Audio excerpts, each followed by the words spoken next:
Hello, I'm back again to give you another, or at least the third part to the series of The Quiet War Against Humanity, which was based on a document that was written in '79 called Quiet Weapons for Silent Wars, Technical Manual SW 7905.1. You can Google it, read it, be freaked out by it. And there's another document. It's called the Protocols of Zionism. I said, even if these documents are forgeries or false, somebody has picked them up in the elitist circles and decided that these were blueprints for the world, and they're starting to use it on us. So you get ready for all this dehumanization and everything. I mean, we're already fulfilled the 10 planks of communism, which I'll probably cover in another video. We have basically fallen down into the pit. We just got to get ourselves together and stop being brainwashed by TV. The major, Orwell would have been proud today if he had seen the TV set. He would have went, "Wow, I never thought that the TV would become such a powerful brainwashing instrument on the American people." Well, it has, and that's what we're going through right now. Remember, in Bohemian Grove, they worship a 40-foot stone owl to something called Moloch, or an owl name. You can pick any of the owl names for it, but they still worship this fire pit where they burn an effigy every year on July 15th of care. I mean, they burn care. They don't care for a year once they go through a psychological spell. They call it a spell. I call it psychological brainwashing, where they take the persons in there into the club and they go through a ceremony and they all get psychologically, by all the performance and theatrics, they're brainwashed and believing they don't have to care for a year and they can stomp on people's heads or whatnot for a year. It doesn't matter. And they come back every year to get a reinforcement of this psychological brainwashing. So remember that. These elitists, the people that's running this country, everything, go to this grove in Northern California. Now, there's something else I want to cover, too. It was a book put out by John Breeding. It's called The Wildest Colts Make Best Horses.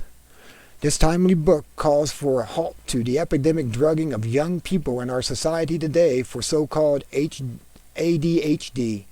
John Breeding is a clear, strong advocate for young people and a great ally to parents wanting to support to resist pressure to label and drug their children. He offers a wealth of information and guidance to concerned adults on the biopsychiatry, on schools, and on counseling children. And he came up with a new book, too. It's called The True Nature and Great Misunderstandings, on how we care. I can't even read the book cover on. This is on. Oh, there we go. We care for our children according to our understanding. And I'm going to click on it. It says, in this bold new work, Breeding inspires us to remember the wondrous time and true nature of our children. He points out where we have gone wrong, and he shows us a better way. And he goes through it. That's the book. You can check those books out. I have the link on to see more on this YouTube, and you can take a look at that when you get a chance to, and you can learn about why the wildest colts make the best horses, and also True Nature and Great Understandings. It's a secondary book. It said you can order it now. Yeah, The Natural Child Parenting from the Heart. There's another book by John Breeding, and he's got the booklet. I got a link to the booklet, so you can read over that and you can learn a lot about what they're doing and how they're controlling us. And that's about all I got to really say for today. I still got a few minutes left.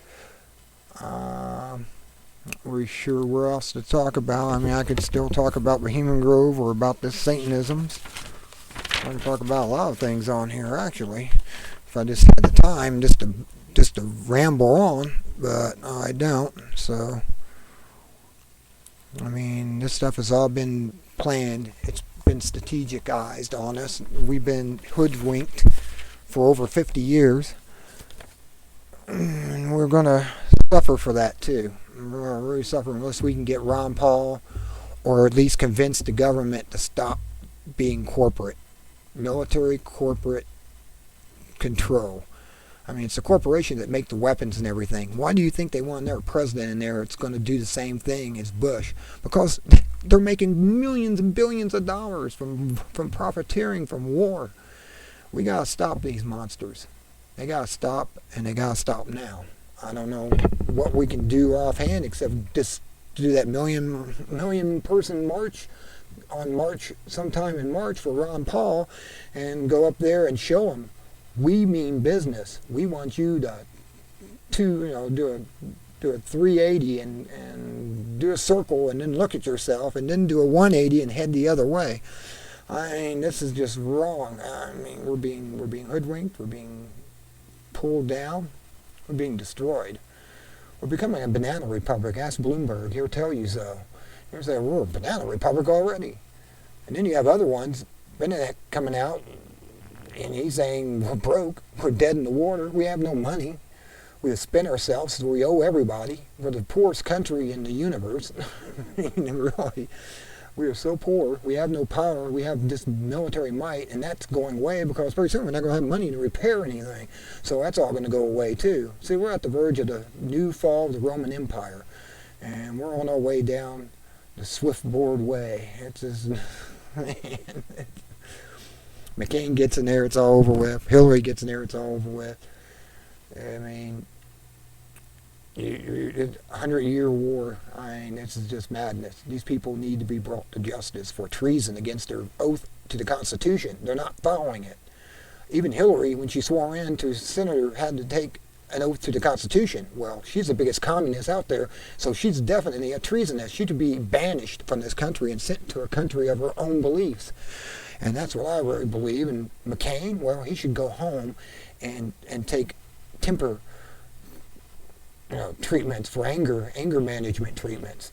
And don't think about being president. I could not see him carrying the football. That would be deadly. Well, my time's about up. I'm looking at about 9 minutes. And I'm going to cut it off early because I'm not exactly sure.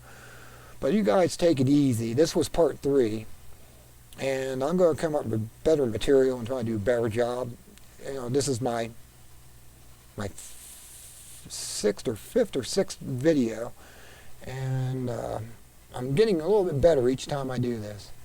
So I'll talk to you all later, and you, like I always say, be good or be good at it.